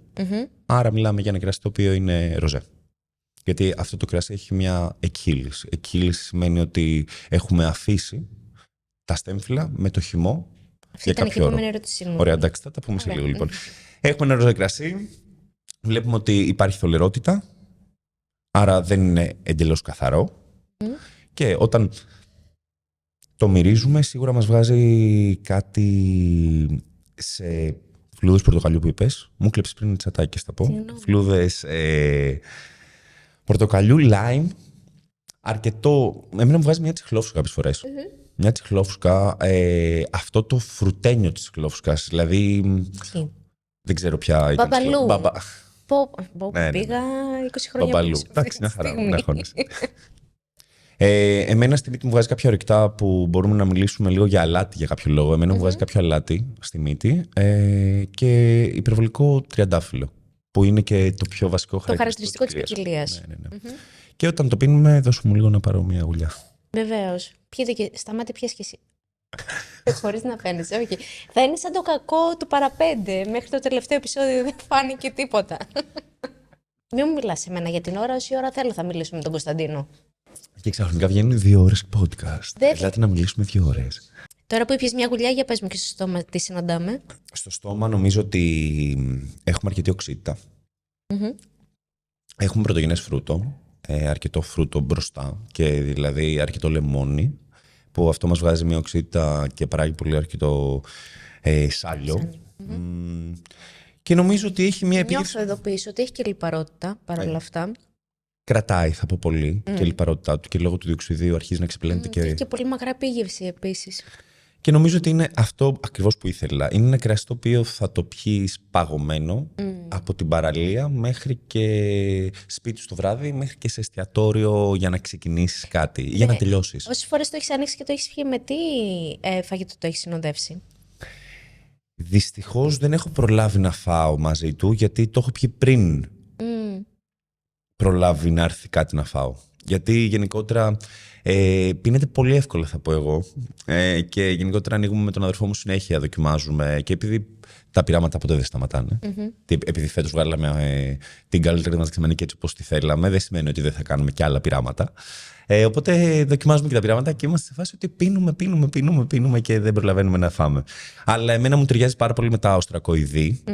Σίγουρα. Με μύδια, στρίδια, όλο αυτό το. Επειδή είναι και αφρόδες, εντάξει, δεν το συζητάμε. Αλλά μου αρέσει καλύτερα μόνο του. Δεν θέλω κάτι άλλο μαζί του. Οκ, θα σε ακούσουμε. Θέλω να σε ρωτήσω, επειδή έχουμε ένα ροζέ αφρόδες, για να παράξουμε ροζέ κρασί. Γελάει γιατί ξέρει τι θα τον ρωτήσω. Το είχα πει στο τηλέφωνο αυτήν την ερώτηση και τέλος πάντων το παιδί είναι κωμικός. Θα πω εγώ. Δώσε μου την απάντηση που μου έδωσε στο τηλέφωνο για να παράξουμε ροζέ κρασί. Αναμειγνύουμε ερυθρό με λευκό. Προφανώς όχι. Ωραία. Θεωρώ ότι είναι μια παρανόηση, επειδή δεν έχει μάθει ο κόσμος πώς φτιάχνουν το ροζέ. Βλέπει, είχε συνηθίσει στο λευκό, στο κόκκινο. Η παραγωγή ροζέ είναι πάρα πολύ μικρή στον κόσμο σχετικά με το ροζέ και το κόκκινο. Σχετικά με το λευκό και το κόκκινο, συγγνώμη. Άρα τι βήματα ακολουθούμε για να παράξουμε ένα ροζέ κρασί? Δεν μπορούμε να φτιάξουμε ροζέ κρασί με έτοιμο λευκό και έτοιμο κόκκινο. Ωραία. Μπορούμε να φτιάξουμε με λευκό και κόκκινο ενζυμώσει κρασιά. Δηλαδή, όσο φτιάχνονται τα κρασιά, απλά να τα αναμίξουμε και να τα κάνουμε κάτι. Δηλαδή, ένα λευκό μοσχοφίλερο μαζί με ένα ροζέ μοσχοφίλερο, να τα αναμίξουμε και να βγει ενζυμώσει πάντα ή πριν και να φτιάξουμε ένα κρασί. Αλλά να πάω ένα βήμα πίσω από όλο αυτό που λέμε τώρα. Παρακαλώ. Το ροζέ κρασί φτιάχνεται κατά κύριο λόγο από ερυθρά σταφύλια, τα οποία έχουν πατηθεί και έχουν μια εκχύληση. Δηλαδή, τι σημαίνει εκχύληση? Εκχύληση σημαίνει όταν αφήνουμε το χυμό με τα στέμφυλλα μαζί για κάποια ώρα. Μπορεί να είναι από 1 ώρα μέχρι μέρες. Απλά όσο μεγαλώνει αυτή η εκχύληση, τόσο πάμε προς το κόκκινο κρασί. Μου αρέσει να παρομοιάζω την εκχύληση πάντα με το τσάι. Για παράδειγμα, όταν σε ένα ζεστό νερό βάζεις ένα φακελάκι τσάι μέσα, όσο περισσότερη ώρα το αφήνεις, τόσο περισσότερο χρώμα βγάζει και τόσο περισσότερες τανίνες και γεύση. Οι τανίνες, το εξηγήσαμε και σε προηγούμενο επεισόδιο τι είναι, αλλά να πούμε πάλι ότι βρίσκονται στη φλούδα, στα κουκούτσια και στα κοτσάνια. Ακριβώς. Και αυτές που αποφεύγουμε πάρα πολύ είναι αυτές στα κουκούτσια και αυτές στο τσαμπί. Δεν μας αρέσουν πάρα πολύ γιατί βγάζουν πρασινάδες που δεν είναι λίγο περίεργη η πρασινάδα. Δεν είναι αυτή η πρασινάδα που λέμε «Αχ, έχει λίγο γρασίδι, πάρα πολύ ωραίο είναι». Παρ' όλα αυτά, όπως είπαμε, το μοσχοφίλερο δεν είναι ούτε λευκό για να μπορέσουμε να παράξουμε ροζέ, αλλά ούτε είναι μια αρκετά σκουρόχρωμη ποικιλία. Είναι κάτι ενδιάμεσο. Ανήκει στις ερυθροπές, στις γκρι ποικιλίες, όπως λέμε. By the book λέγονται γκρι ποικιλίες. Πρακτικά είναι ερυθροπή. Δεν ξέρω ποιος σκέφτηκε τον γκρι, αλλά το καταλαβαίνω. Έχουμε μια ερυθροπή ποικιλία λοιπόν, που είναι το μοσχοφύλλωρο, η οποία έχει μια πολύ λεπτή φλούδα. Οπότε δεν μπορούμε να πάρουμε πολύ τανίνη, η οποία βρίσκεται στη φλούδα. Δεν μπορούμε να πάρουμε και πολύ χρώμα. Έχουμε φτάσει σε ένα σημείο που είμαστε πολύ σκούρο ροζέ ή ένα light red, όπως θέλω να το λέω. Αλλά γενικότερα το ροζέ που φτιάχνουμε εμείς, π.χ. η Αίρια, το κρασί του έρωτα. Αυτό είναι το κρασί του έρωτα. Γιατί είναι αυτό το κρασί του έρωτα, τι εννοείς? Γιατί έχει πάρει το όνομα του από τον έρωτα. Πες μας την ιστορία. Ωραία. Μην μιλάμε μόνο για το πετνάτι, γιατί φτιάχνετε πάρα πολλά ωραία κρασιά. Η Αίρια είναι ένα ροζέ κρασί, το οποίο τα τεχνικά του είναι ότι έχουμε ένα χρώμα προβυγγίας, αλλά λίγο πιο σκούρο πια. Τα χρώματα προβυγγίας είναι τα πολύ ανοιχτά ροζέ κρασιά, τα οποία κάποιοι μου λένε σε εκθέσεις, αυτό είναι ροζέ. Και είσαι σε φάση, τι λες? Ναι, προφανώς είναι ροζέ. Γιατί το παραλληλίζουν σε λευκά. Και μιλάμε για ένα κρασί το οποίο είναι πάρα πολύ ευχάριστο, βγάζει πάρα πολύ λίγα κόκκινα φρούτα, πολύ τριαντάφυλλο, πολύ γλυκό κουταλιού τριαντάφυλλο και έχει μια πάρα πολύ ωραία οξύτητα για να σε ξεπλένει. Το κρασί του έρωτα, γιατί θα με ρωτήσεις? Γιατί το ροζέ, αν κάνεις στα γκρίκλις αναγραμματισμό, βγαίνει το έρος. Τρελάνε με το. Είδες? Γιατί γράφεται μέσα αρχικά προφανώς. Και το η Αίρια το έχουμε βάλει μετά από πολύ ψάξιμο με την αδερφή μου. Βασικά η αδερφή μου το βρήκε προφανώς. Η οποία, Κατερίνα, σκέφτηκε να ψάξουμε να βρούμε αρχαία κείμενα. Και καθώς διάβαζε το συμπόσιο του Πλάτωνα, άκουσε για μια γυναίκα, τη μοναδική γυναίκα που αναφέρει στο συμπόσιο του ο Πλάτωνας. Η Αίρια Διοτήμα, η οποία είναι η μοναδική γυναίκα που υπάρχει σε συμπόσιο γενικότερα, στο συμπόσιο. Και είναι από την αρχαία Μαντινία. Κοίτα να δεις. Πολλά. Οικογένεια είστε εσείς, ρε παιδί μου. Πολλά τα κοινά. Και η Αίρια Διοτήμα είναι αυτή που αναφέρεται στον έρωτα, γιατί ο Πλάτωνας κάνει μια ερώτηση στο Σωκράτη και του λέει τι είναι ο έρωτας. Και λέει ο Σωκράτης, εγώ δεν ξέρω, αλλά ξέρει η Αίρια Διοτήμα. Και η Αίρια Διοτήμα του είχε πει ότι ο έρωτας είναι παιδί της θεάς της παινίας και του θεού του πλούτου. Γι' αυτό και όταν νιώθεις ερωτευμένος, νιώθεις τόσο πλούσιος κάποιες φορές και τόσο φτωχός παράλληλα. Μπορώ να το κλείσω εδώ? Δεν θέλω να συνεχίσουμε, δεν θέλω να ρωτήσω άλλα πράγματα.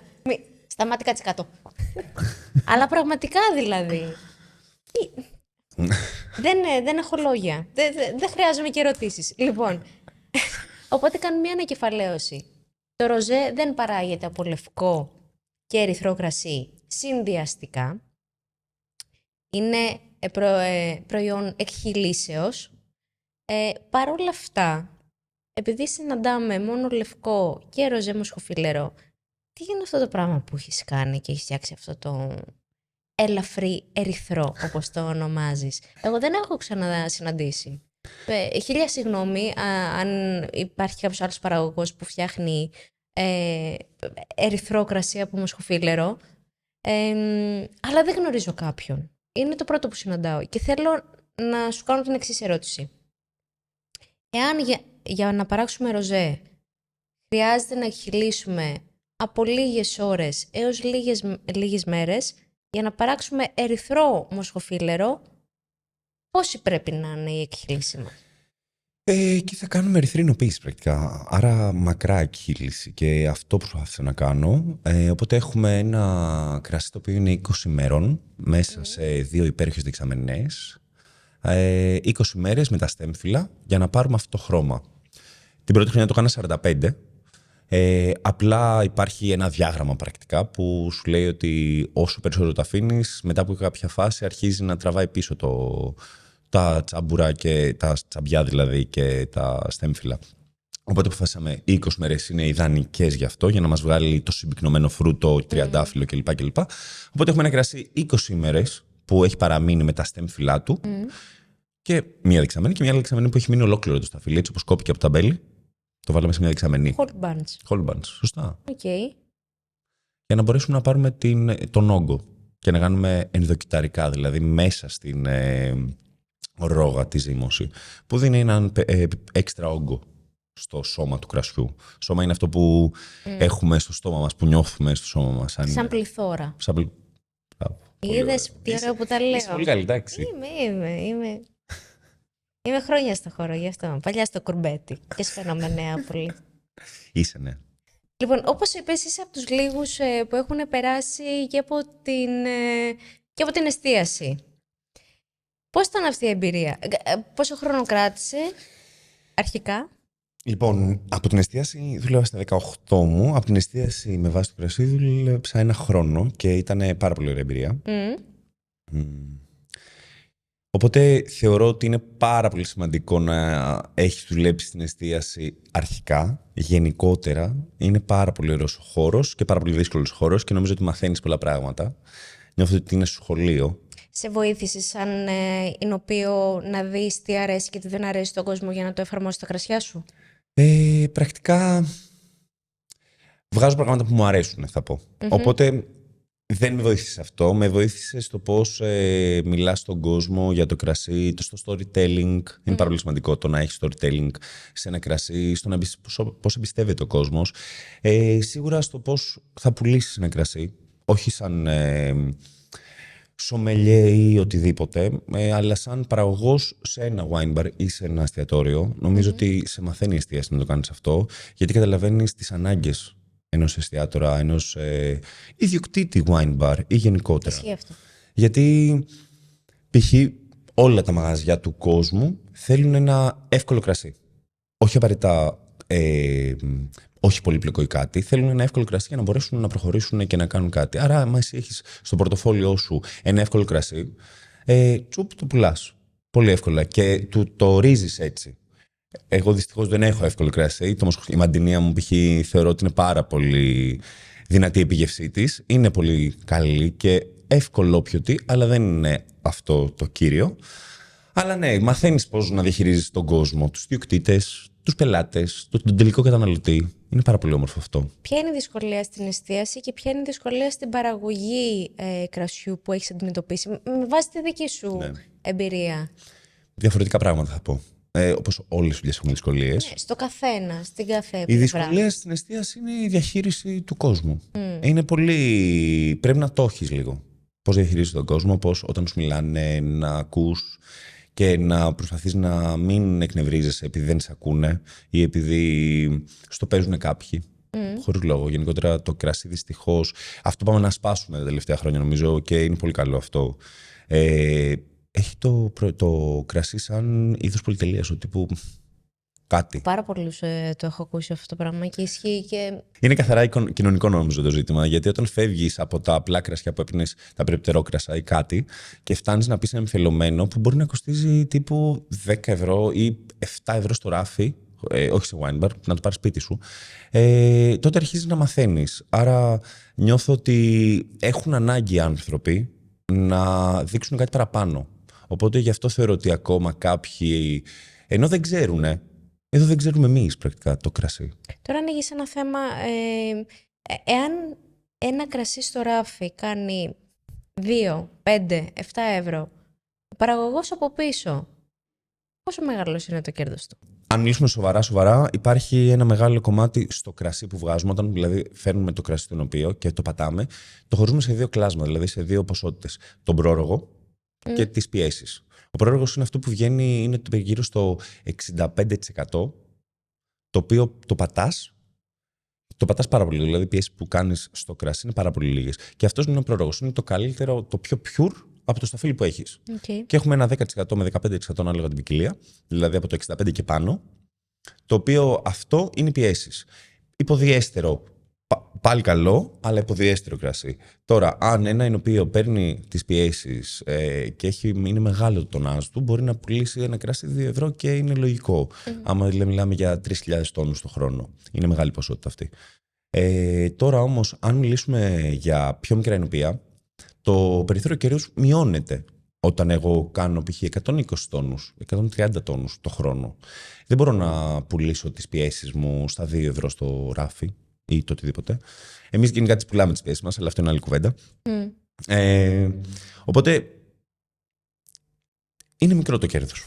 Είναι μικρό το κέρδος. Ειδικά όσο είμαστε σε χαμηλά κρασιά. Δηλαδή, όταν μιλάμε για 2 ευρώ το μπουκάλι που βλέπεις σε κάποια σούπερ μάρκετ, ή 3, ή 4, ή 5, είναι πολύ μικρό το κέρδος. Και δεν έχουμε συνυπολογίσει την οικονομική κρίση που συμβαίνει αυτή τη στιγμή, την ενεργειακή κρίση που συμβαίνει αυτή τη στιγμή, η οποία όλα τα έχει εκτινάξει. Και το εργατικό δυναμικό επίσης. Συζητάμε το εργατικό δυναμικό εκεί πέρα που ξαφνικά ένας εργάτης έπαιρνε από 40 ευρώ, που ήταν OK, τώρα δεν έρχεται με 50 και έχουμε έλλειψη σε αυτό. OK. Αυτό ρύθμιση θα την πω αυτή. Είναι λογικό όταν δεν προσέχεις τους εργάτες σου, τους αμπελουργούς σου, τους ανθρώπους σου, με λεφτά ή και όχι, καταλαβαίνεις πώς το εννοώ, θα υπάρξει αυτορύθμιση και θα φύγουν. Και είναι λογικό. Κάπου άκουσα ότι λένε πως το ελληνικό κρασί είναι πάρα πολύ ακριβό συγκριτικά με το κρασί που εισάγεται από το εξωτερικό, με το οποίο δεν συμφωνώ καθόλου. Και δεν ξέρω γιατί ο κόσμος έχει αυτή την εντύπωση, αλλά υπάρχουν πάρα πολύ οικονομικά και συνάμα αξιόλογα ελληνικά κρασιά. Ωραία. Ελλάδα. Να μιλήσουμε σοβαρά. Τα τελευταία 40 χρόνια έχουμε αρχίσει να ανεβαίνουμε και να κάνουμε κρασί. Γιατί πριν δεν ξέραμε να κάνουμε κρασί και δεν είχαμε τα εινοπία. Okay. Ήταν δηλαδή 5 εινοπία. Τώρα είμαστε στα 1200 πλάς. Δεν γίνεται να παράξουμε φτηνό κρασί και να ανταγωνιστούμε τη Νέα Ζηλανδία. Δεν μπορούμε να ανταγωνιστούμε τη Χιλή. Δεν μπορούμε να ανταγωνιστούμε σε τιμή και σε ποιότητα. Δηλαδή, αυτό το value for money που λέμε ότι παίρνεις ένα κρασί από τη Νέα Ζηλανδία που κοστίζει 9 ευρώ και είναι φανταστικό. Δεν μπορούμε να συγκριθούμε με αυτό. Είναι λογικό. Η Νέα Ζηλανδία είναι ένα κράτος, μια χώρα η οποία παράγει πάρα πολύ κρασί, πολύ βιομηχανικό κρασί, πάρα πολύ συμβατικό κρασί και είναι λογικό να μπορεί να το πουλάει σε αυτή την τιμή. Η Ελλάδα, όταν έχεις πάρα πολύ μικρούς παραγωγούς, δηλαδή οι περισσότεροι είναι μικρή παραγωγή, ειδικά σε σχέση με άλλες χώρες. Έχουμε μεγάλους παραγωγούς και εδώ πέρα και είναι πολύ καλό αυτό. Και δεν μπορώ να ακούω ότι έχουμε ακριβά κρασιά όταν το 70% των κρασιών είναι κάτω των 30 ευρώ. Δεν μπορώ να το ακούω ότι έχουμε ακριβά κρασιά. Και μιλάω, πρέπει να είπα πολύ λίγο. Να είπα 70 είναι πάρα πολύ λίγο. Παραπάνω από το 70% να είναι κάτω των 30 ευρώ στο ράφι και να υπάρχουν 250-500 κρασιά, να υπάρχουν πάνω από 30 ευρώ και να λέμε φτιάχνουμε ακριβά κρασιά. Δεν φτιάχνουμε ακριβά κρασιά. Όχι. Όχι, δεν φτιάχνουμε ακριβά κρασιά. Και είμαστε σε φυσιολογικά πλαίσια ακόμα. Απλά όταν πρέπει να καταλάβουμε ότι όλα τα προϊόντα υπάρχει αγάπη σε αυτό, υπάρχουν πολλά πράγματα, αλλά υπάρχει και κερδοφορία. Γιατί μιλάμε για ένα προϊόν. Οπότε, εγώ δεν θα κρίνω κάποιον ο οποίος εκεί πέρα που το πουλάγε 18 ευρώ και είχε 5.000 φιάλες και του φεύγαν μέσα σε 2 μήνες, αντί για 18 το πήγε 24. Δεν θα τον κρίνω και βγάζει πάλι 5.000 φιάλες. Δεν θα τον κρίνω γιατί μιλάμε για κερδοφορία. Είναι μια επιχείρηση, πρέπει να είναι βιώσιμη αυτή. Και όταν δεν μπορείς να αυξήσεις την ποσότητα, γιατί μπορεί να είναι single vineyard, μπορεί να είναι το οτιδήποτε. Δεν μπορείς να κάνεις κάτι, θεωρώ. Θα αυξήσεις λίγο την τιμή. Αν η ποιότητα είναι το ίδιο και ακόμα καλύτερη, εγώ είμαι χαρούμενος. Δηλαδή, πρέπει να κοιτάξουμε λίγο, να πιούμε πρώτα ένα κρασί και μετά να δούμε την τιμή. Που αυτό έχει πολύ ενδιαφέρον. Τώρα αυτή είναι μια πάρα πολύ μεγάλη κουβέντα και κακώς την ανοίξαμε τόσο αργά. Όχι κακώς την ανοίξαμε γενικά, τόσο αργά, γιατί δεν θα ήθελα να ξεμακρύνουμε τόσο πολύ. Αλλά πραγματικά θα ήθελα να ξανάρθεις ή και πάρε με άλλους παραγωγούς να συζητήσουμε και αυτό το κομμάτι, γιατί είναι πολύ λανθασμένη η άποψη που έχει μία κόσμου ότι το ελληνικό κρασί είναι πολύ ακριβό. Μια μερίδα κόσμου η οποία έχει δύναμη στο χώρο του κρασιού. Αυτό είναι το σημαντικό. Δηλαδή, επηρεάζουν οι γνώμες που είναι. Αυτό είναι το κακό, θα πω εγώ. Αλλά γενικότερα, ας αποφασίσει ο καθένας τι θα κάνει στη ζωή του και ας το κάνει λίγο αθόρυβα. Λίγο να μην επηρεάζει πολύ τον κόσμο με λάθος απόψεις ή.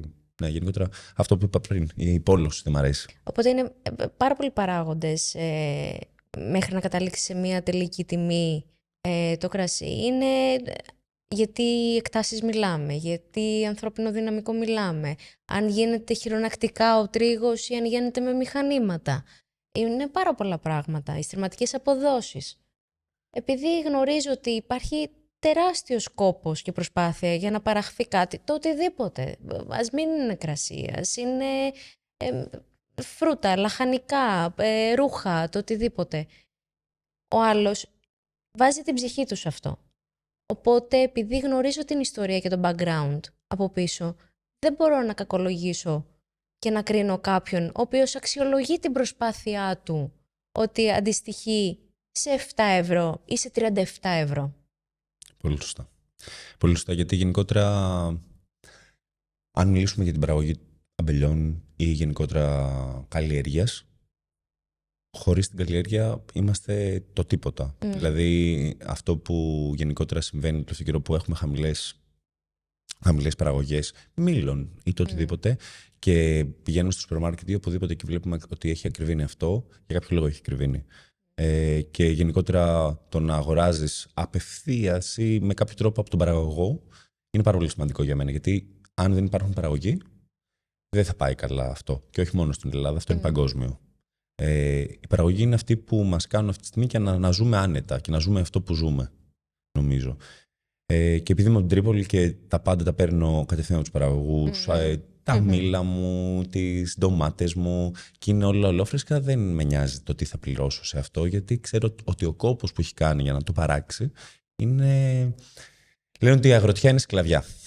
Αυτό. Και μπορεί να τελειώσει εδώ αυτό το θέμα, νομίζω. Είναι σκλαβιά νομίζω και είναι... η ποιότητα δεν συγκρίνεται με τίποτα. Αυτό. Τελεία εδώ. Και η επόμενη ερώτηση είναι, επειδή έχεις δουλέψει και στην εστίαση, οπότε έχεις έρθει επαφή και με άλλους αμπελώνες εσωτερικού και εξωτερικού, έχεις ζηλέψει κάποιο κρασί που θα ήθελες να το έχεις φτιάξει εσύ? Πάρα πολλά έχω ζηλέψει και όταν ξεκίνησα να δουλεύω στην εστίαση, αυτό που δεν είπα πριν, γιατί γενικότερα χάνομαι στη σκέψη μου, ζηλεύω, όχι δεν ζηλεύω, βασικά το ζηλεύω, εμένα μου αρέσει σαν έκφραση, γιατί δεν είναι κάτι που κακό, δεν είναι κάτι κακό, ο φθόνος είναι κάτι κακό. Δεν έχει φθόνο από πίσω, ναι, έχει ζηλεύω θαυμασμό. Ναι. Αυτό είναι πολύ όμορφο. Οπότε εγώ έχω ζηλέψει πολλά κρασιά και όσο δούλευα στην εστίαση και δοκίμαζα κρασιά, γιατί κάθε εβδομάδα δοκίμαζα πάνω από 50 κρασιά, ήμουν σε φάση ότι είμαι το τίποτα. Δεν ξέρω τίποτα. Δεν ξέρω τίποτα για το κρασί. Και αναγαλύπτω κι άλλα και αναγαλύπτω κι άλλα. Και μετά αυτό ισχύει και στις συνοποιήσεις και στα μπέλια και παντού. Δεν ξέρω τίποτα, αλλά μου αρέσει να μαθαίνω και διαβάζω συνέχεια. Οπότε εγώ θα πω... Δεν είναι κακό το να μικραίνεις. Το να γίνεσαι πιο ταπεινός. Νομίζω ότι... Αλήθεια λέω ότι είμαι μικρός μπροστά σε αυτό που υπάρχει γύρω μου. Δεν θα δοκιμάσω ποτέ κρασί. Δεν θα δοκιμάσω ποτέ όλα τα κρασιά της Νέας Ζηλανδίας. Δεν θα δοκιμάσω ποτέ τα κρασιά της Νότιας Αφρικής, όλα. Ποτέ. Είσαι παιδί του νέου κόσμου κι εσύ. Γιατί έχεις αναφέρει Χιλή και τη Νέα Ζηλανδία. Και εσύ. Δυστυχώς. Και εσύ. Join the club, ok. Αν εξαιρέσει την Αμερική, που βγάζει, ρε παιδάκι μου, αρκετά βαρέλια και μαρμελάδες που εμένα δεν με τρελαίνουν πια. Δεν σ' αρέσει το βαρέλι. Αρέσει. Ίσως επειδή δεν χρησιμοποιείς βαρέλι. Ναι, μπορεί. Δεν χρησιμοποιώ βαρέλι, οπότε δεν μου αρέσει και πολύ. Γιατί καλύπτει πολύ το άρωμα του φρούτου. Αλλά υπάρχουν πολλές περιπτώσεις που δεν καλύπτει τίποτα, απλά είναι μια ευχάριστη νότα μέσα σε όλο το κρασί. Θα μπορούσε, κάτι που δεν σε ρώτησα πριν, θα μπορούσε το μοσχοφίλερο να μπει σε βαρέλι ή θεωρείς ότι χάνεται άμα το καπελώσει το ξύλο? Κοίτα, μιλάμε για μια πάρα πολύ ανθεκτική ποικιλία.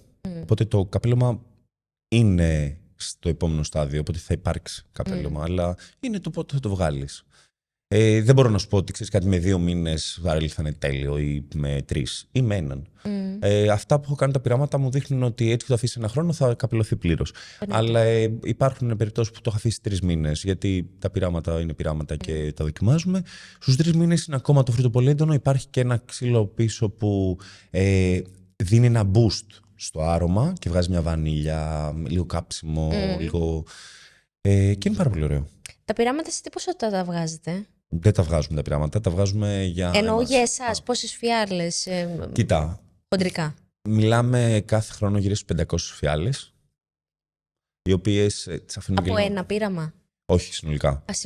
Συνολικά. Δηλαδή, φέτος κάναμε κάποια πειράματα για το πετνάτ, ήταν 120 φιάλες. Κάναμε κάτι βαρέλια, ήταν άλλες 120 Αυτά φιάλες. τι κάνετε, τα κρατάτε εσείς και τα πίνετε? Γιατί άμα δεν τα χρειάζεστε, ξέρω εγώ.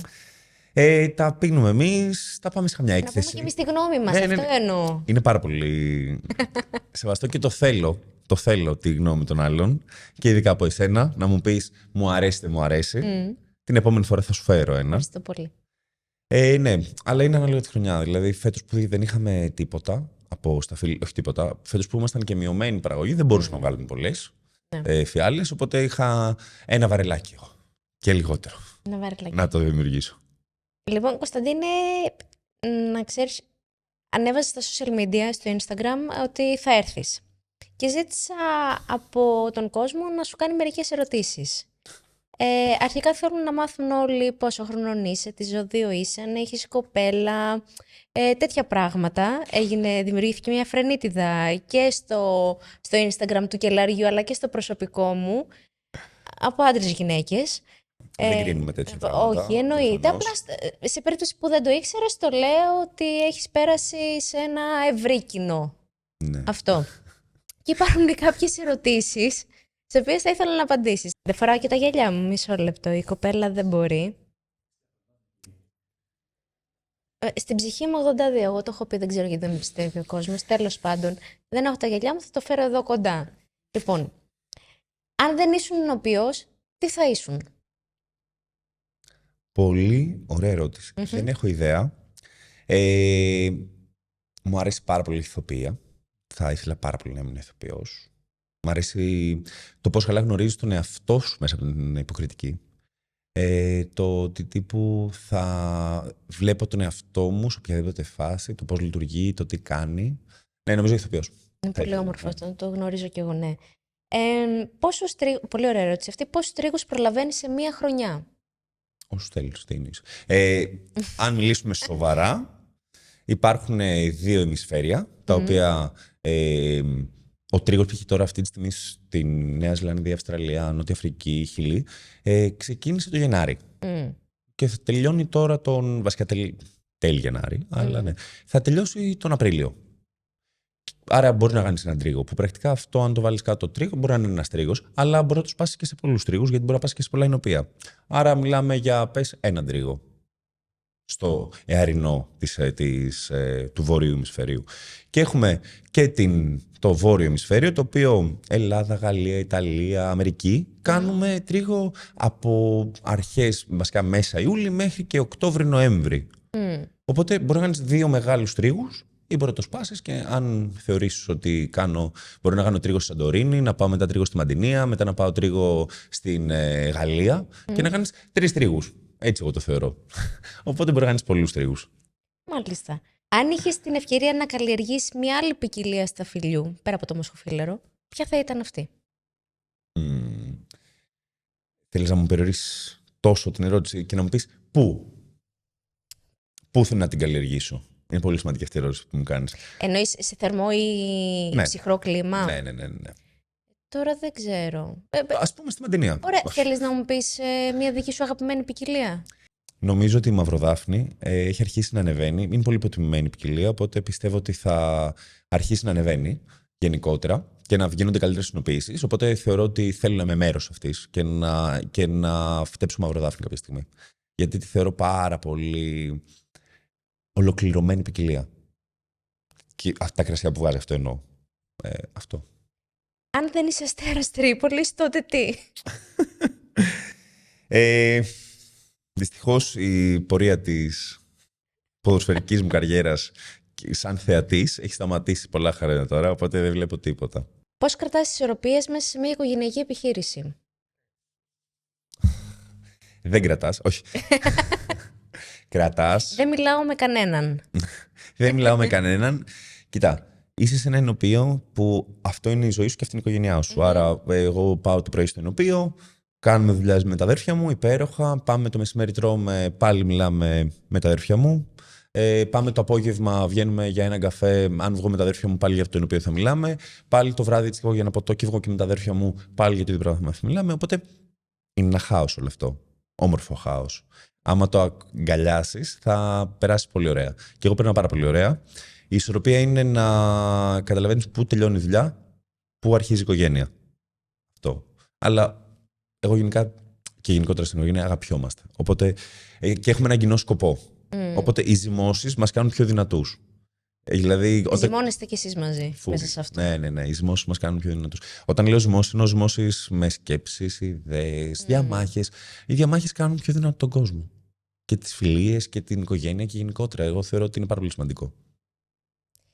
Επειδή είμαι τέτοια, θα πω και τις δύο ερωτήσεις που έστειλε. Ο κύριος Δημήτρης Κούρας ρωτάει. Πρώτον, γιατί δεν γίνεσαι μοντέλο.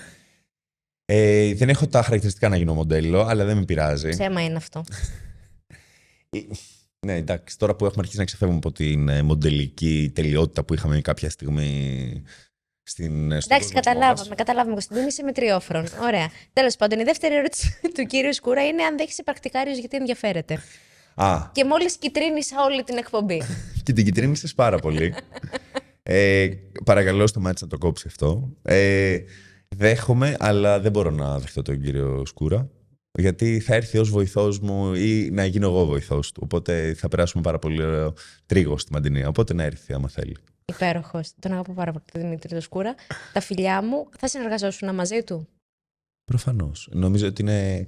Ο κύριος Γιώργος έχει ανεβάσει πολύ το ελληνικό κρασί, θεωρώ. Και ο Δημήτρης τώρα είναι μια πάρα πολύ ωραία νέα προσθήκη, η οποία θα δώσει τη δικιά του πνοή. Και νομίζω ότι. Άκυρο, αλλά αυτό που μου αρέσει πια είναι ότι υπάρχουν πάρα πολλοί συνομήλικοι μου που ασχολούνται με το κρασί και είναι εινοποιοί. Και μπορώ να αναφέρω τώρα 10 άτομα εδώ πέρα που μου αρέσει πάρα πολύ να κάνω παρέα. Και πέρα από το κρασί, δηλαδή. Είναι πολύ όμορφο αυτό, γιατί δεν υπάρχουν και έχθρες. Δηλαδή, μου μίλησε για τον Βασάλτη, τώρα για τον Δημήτρη και πολλούς άλλους. Σας έχω δει και μαζί που σας έχω δει έξω. Μ' αρέσει πάρα πολύ που δεν έχετε έχθρα και δεν κακολογείτε ο ένας τον άλλον πίσω από την πλάτη του. Κοίτα, ο στόχος είναι κοινός. Να ανεβάσουμε το ελληνικό κρασί. Ο στόχος είναι κοινός. Να φτιάξουμε καλά κρασιά. Να μοιραστούμε. Εγώ μου αρέσει πάρα πολύ να μοιράζουμε σκέψεις, ιδέες, το τι κάνουμε. Γιατί ποτέ δεν τα ξέρεις όλα. Αυτό είναι γνωστό. Οπότε το σημαντικό σε αυτό είναι να μοιράζεσαι και θεωρώ ότι το να έχεις μια καλή σχέση είναι το να έχεις μια κακή σχέση θέλει προσπάθεια. Το να έχεις μια καλή σχέση δεν έχει θέλει προσπάθεια. Και άμα ακούσεις τον άλλον, γιατί γενικότερα φοράνε παροπίδες πάρα πολλοί άνθρωποι, άμα δεν τον ακούσεις, θα είσαι πολύ καλύτερος και θα πάρεις κάτι από τον άνθρωπο. Γιατί όλοι οι άνθρωποι έχουν κάτι να σου δώσουν. Εννοείται αυτό. Και η τελευταία ερώτηση που θα ήθελα κι εγώ να μάθω αυτή την απάντηση, γιατί με ενδιαφέρει. Πού πας για καλή γουρνοπούλα στην Τρίπολη? Γαλάρι λέγεται. Πώς λέγεται? Γαλάρι λέγεται, πάρα πολύ δυνατή γουρνοπούλα. Παλιότερα πήγαμε στον Αχλαδόκαμπο, πάρα πολύ ωραία γουρνοπούλα και γκιόσα. Η γκιόσα είναι ακόμα καλύτερη νομίζω της γουρνοπούλας. Γενικότερα το κρέας ρέει άφθονο στα ορεινά μέρη. Οπότε όπου και να πας θα φας καλή γουρνοπούλα, θεωρώ. Δεν έχει και κανέναν τρόπο ιδιαίτερο να φτιαχτεί. Θέλω να δεσμευτείς και να με πας και εμένα και πιστεύω ότι άμα το συνδυάσουμε και με πετνάτ, δοκιμάστε το. Γουρνοπούλα με πετνάτ και θα με θυμηθείτε. Το είπα. Κωνσταντίνη, σε ευχαριστώ πάρα πολύ που ήρθες. Σοφία, εγώ ευχαριστώ που με κάλεσες. Πέρασα ένα υπέροχο podcast, 2 ώρες δεν ξέρω τι είναι αυτό. Ελπίζω να πάει υπέροχα το podcast του, να φέρεις και ακόμα πιο όμορφους ανθρώπους εδώ πέρα να μιλήσετε και να κάνεις αυτό που μου είχες πει, να φτιάξεις έναν όμορφο κόσμο κρασιού μέσα από αυτό το podcast. Ευχαριστώ πάρα πολύ και εύχομαι σε εσάς να μην συνεχίσετε να πειραματίζεστε και να μας δίνετε υπέροχα κρασιά από μοναδικές ποικιλίες και μοναδικές περιοχές που αξίζει να τους δώσουμε λίγο παραπάνω, έτσι, να τις φέρουμε στο προσκήνιο και να τις μάθει ο κόσμος, γιατί εμένα με ενδιαφέρει να φανούν και οι ιστορίες και οι άνθρωποι που φτιάχνουν αυτά τα όμορφα κρασιά. Σας ευχαριστώ πάρα πολύ που μείνατε μαζί μας μέχρι το τέλος. Μπορεί να ξεπεράσαμε λίγο το χρόνο μας, αλλά είχαμε να πούμε πάρα πολλά πράγματα. Την επόμενη φορά θα είμαστε εδώ με ξεχωριστούς καλεσμένους και περισσότερες ιστορίες και γευστικές δοκιμές. Γεια σας και στην υγεία σας.